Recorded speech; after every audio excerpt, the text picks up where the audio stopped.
Isang mapagpalang gabi mga kapana, ito muli tayong nakalaot.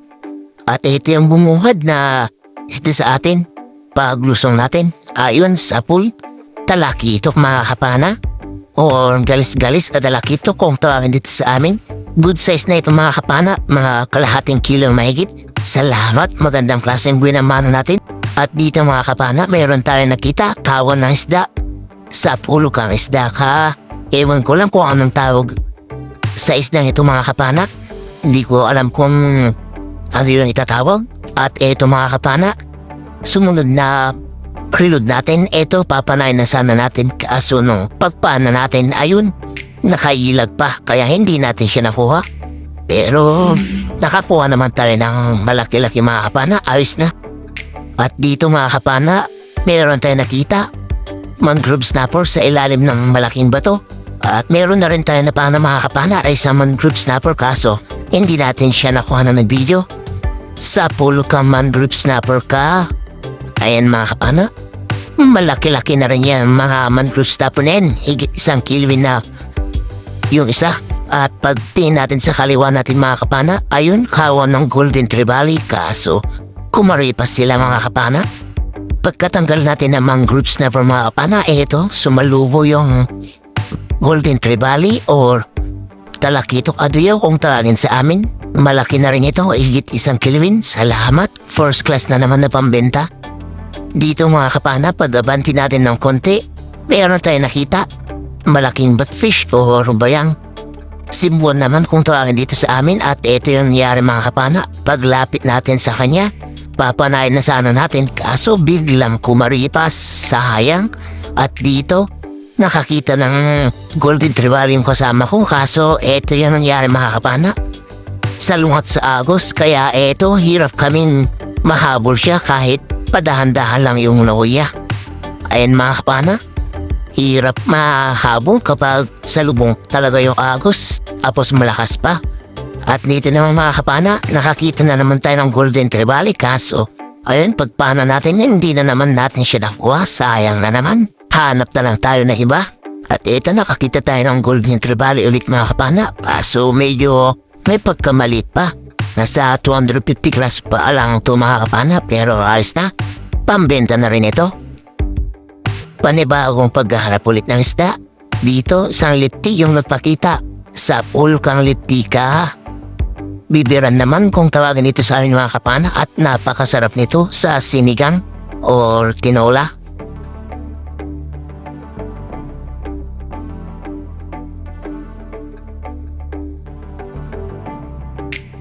Eto mga kapana, nakakita ulit tayo ng golden trevally.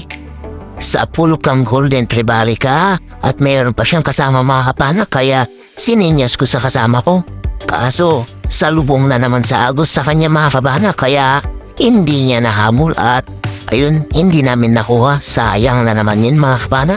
Malaki-laki na rin sana yun, nasa 1 kilo mahigit, at itong nakuha ko 1 kilo na rin mahigit ito mga kapana.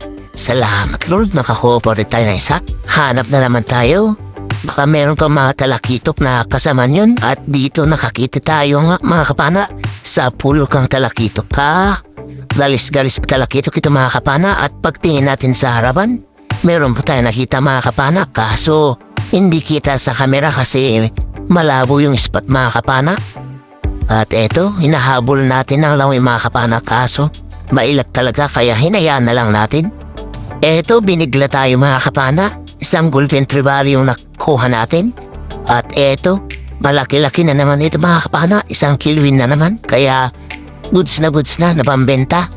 At napakalakas pa niya kung pumalag mga kapana, kahit 1 kilowin pa lang mahigit. Salamat, first class na naman napambenta yung nakuha natin, golden trevally. Hanap ulit tayo mga kapana. At dito meron tayo nakita sibuan na naman mga kapana. Ayun, headshot mga kapana, yung sibuan kung tawagin sa amin, or bayang sa iba, catfish naman sa English, o kaya giant toblerone sa iba. Malaki-laki ito mga kapana, mga 3 kilo na ito mahigit. Salamat Lord, kwarta na linaw na rin ito. 200 per kilo yung ganito ang sa amin mga kapana. Hanap ulit tayo. At ito, good fish mga kapana. Sa pool kang good fish ka, kambing na isda kung tawagan sa iba, or timbuhan dito naman sa amin mga kapana ay balaki. Hanap ulit tayo at dito mga kapana meron tayo nakita isang dalagang dagat na lapad. Sa pool kang dalagang dagat ka, salamat Lord. Nakakuha na tayo ng dalagang dagat na malapad at pwede na rin ito pang ulam. Dito mga kapana ay nakakita ulit tayo ng first class na isda ayun sa pool. Talagbago or ulayan kung tawagin dito sa amin at agad tayo nag-reload kasi meron pa tayo nakita na kasama niya. Eto mga kapanap. Ayun sa pool. Salamat Lord. Nakuha natin silang dalawa.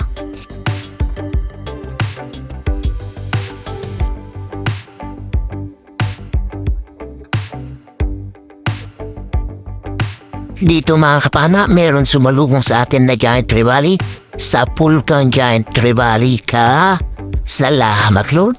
Nakakuha tayo ng GT or giant trevally. Napakalaki na rin ito mga kapana. 2 kilo na ito mahigit siguro. Salamat Lord. Kwartang linaw at ito na rin yung huling napana natin mga kapana. Kasi alas 12 na ng madaling araw. Umahon na tayo at uuwi na. Dito lang kami sa malapit mga kapana sa spot na pinuntahan natin nung sa araw. Ayan mga kapana, aba-abang na lang sabay mga kapana at titingnan natin yung mga nakuha nating isda.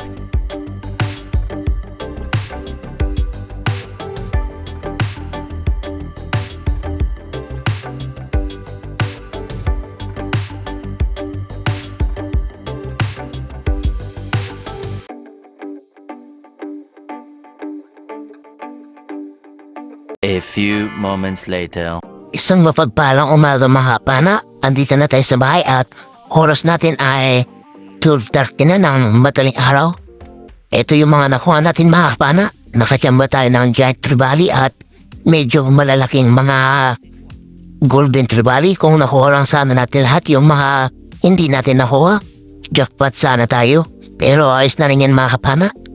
Maraming salamat na rin sa mahal na Panginoon at binayan tayo ng ganitong isda.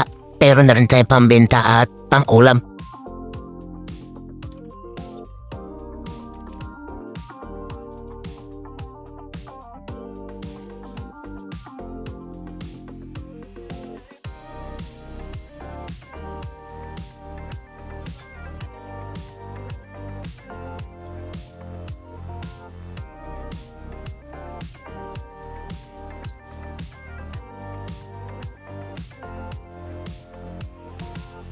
Ito yung kilo ng sari-sari natin mga kapana. Ayan, 1.8.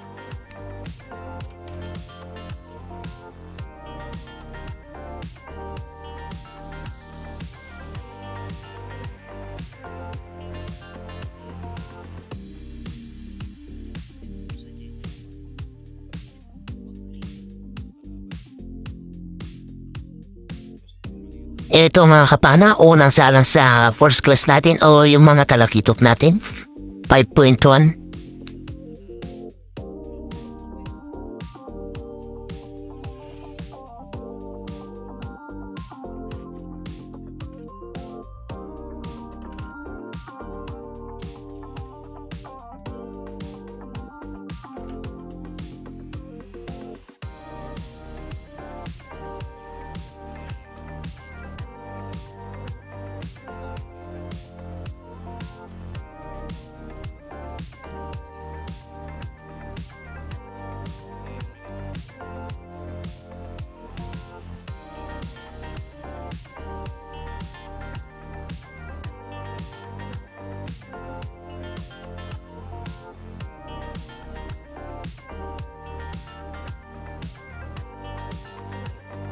At ito yung pangalawang salang mga kapana sa first class natin. 5 and 1/4.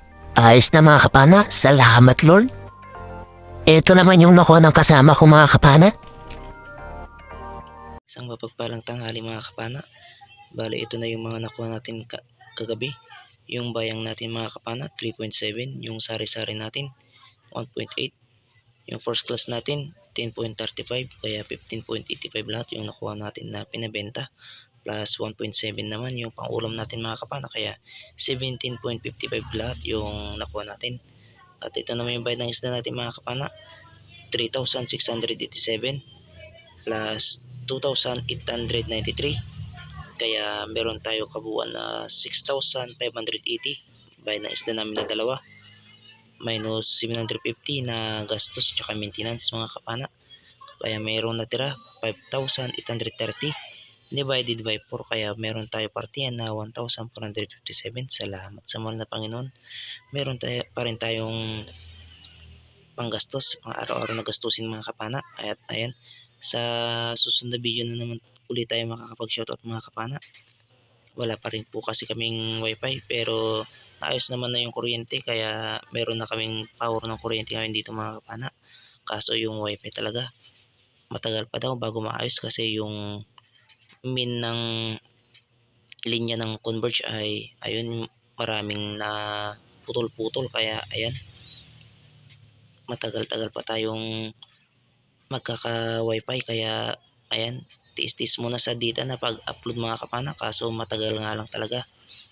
At ayun, maraming salamat mga kapana sa suporta nyo po palagi. At ayun, ingat-ingat na lang po tayo lagi mga kapana. God bless po sa ating lahat. Bye bye po mga kapana.